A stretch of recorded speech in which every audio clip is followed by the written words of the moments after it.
What's going on, everybody, and welcome back to the channel. Now today we are back here with a day one review of the third test match between India and England down there in Rajkot, of course. And what an entertaining first day of test cricket. If this isn't what's going to get you glued to the third test match, then nothing will. A day one full of interesting turns of events, great batting, some good bowling, and some just poor decision making when on 99 from Jadeja. But we will get into all of that now. So if you are new around here, hit that subscribe button, leave a like, and comment down below all of your thoughts from this first day. What did you like? What did you dislike? I assume there might be some comments about the run out that we will... Yeah, look, this is probably something that I want to talk about the most. Let's get into it. So India choose to bat first on a surface that, look, may have, assisted a little bit early for a bit of pace and, obviously a bit of turn, but a pretty good deck for batting. And it didn't start well at all for India. They were, 3 for 33, I think it was. We'll just come down here. 22 for 1, 24 for 2, and 33 for 3 when Rajat Patidar went out very cheaply. So let's get into it. Jaiswal gone for 10. No, hold on.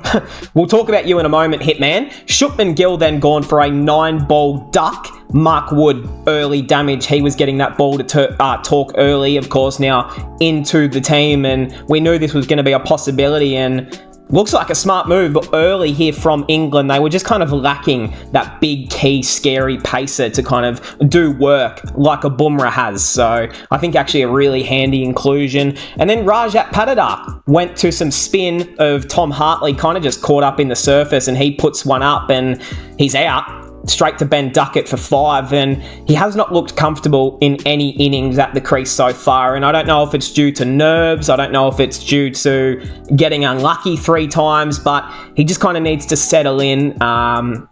And look, maybe number 4, is that his preferred position? Maybe you trial him at number 5 or 6. But then again, there's not really any options in this team to kind of move up the order at the moment. So he kind of just has to play at number 4, and a few question marks, but I think he's still, if he has hopefully a good second innings, then he can just lock his spot in for the next test match. And who knows, if he doesn't, he might have some back spasms before the next game. All right, let's get into the big talking points, though. The skipper, Rohit Sharma, finally in test match cricket, bringing up these 3 figures again. I don't know when the last time he even had a century in test cricket. I don't think it was that long ago, but it just feels like he's been building for this. We've been waiting to see Hitman put on something big on the scoreboard, stand up for the lads, and he does it big, leading from the front. We're always sitting here talking about Rohit, doing the team thing and making a 50 or a 60 or a 70. This is what he needed to do. We know there's no Kohli, and he's the big, wild card of this team to, let's say, go on and make big scores. To have the captain stand up and do it is very meaningful. 131 off 196, 14 4s and 3 6s, and a very measured Rohit Sharma innings. And this is what you love to see in the home conditions, in front of the home fans, when the team needed it the most. So massive stuff there. And then let's get into the other big talking points. Ravindra Jadeja. Before we get into the run out, let's just congratulate the man for this incredible knock so far as well. He has really built something here for Team India. Obviously, alongside Rohit's 130 and obviously Sarfaraz's 62, India are now in a really, really strong position. And a lot of the credit goes to Jadeja right here. 110 not out at the day's innings. At the day's end, I meant. 110 off 212, 9 4s, 2 6s. Look, does he tend to slow up when he gets into the 90s? He does, and I don't know if that's a thing of him wanting to achieve that 100 or if that's just in the nervous 90s. Happens to a lot of us, I get that. Not me, because I'm not a professional cricketer at the moment. Sarfaraz Khan. Let's talk about this, though.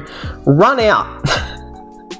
Run out by Mark Wood for 62 off 66 balls. He had hit 9 4s and 1 6.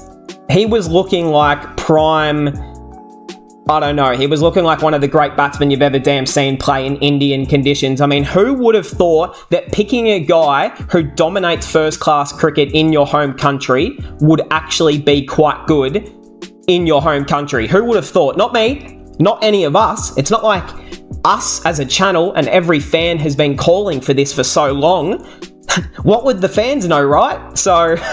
it's so good to see him in the team. 62, it was an awesome 62. He plays the spin so well, and that's obviously due to playing so much Ranji cricket and playing all of that domestic cricket on all of the pitches across the country and facing so much spin.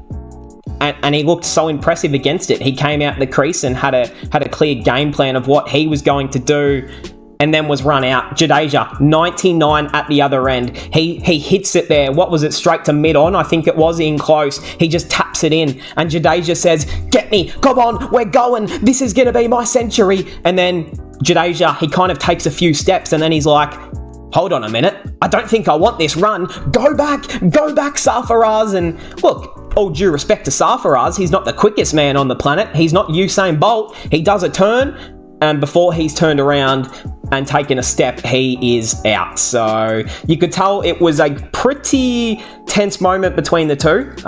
Look, to be honest, I was worried for Jadeja that Sarfaraz was going to run straight for him and spear tackle him, but thankfully we didn't see that. Or maybe Sarfaraz's dad would have done that, of course. This meant just as much to him, so I was a little bit worried for Jadeja. I wonder if they met him in the car park after the match. But nonetheless, an awesome start to his career, and something to remember is that MS Dhoni, he was run out in his first test innings, I believe, as well. So look, Dala for a reason.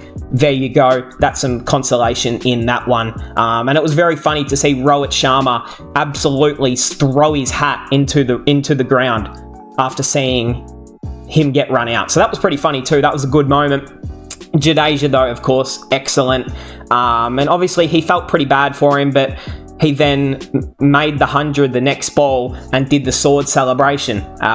So a little bit bittersweet, but you know what? You got to celebrate the big moments. Well done. And he does deserve a lot of credit.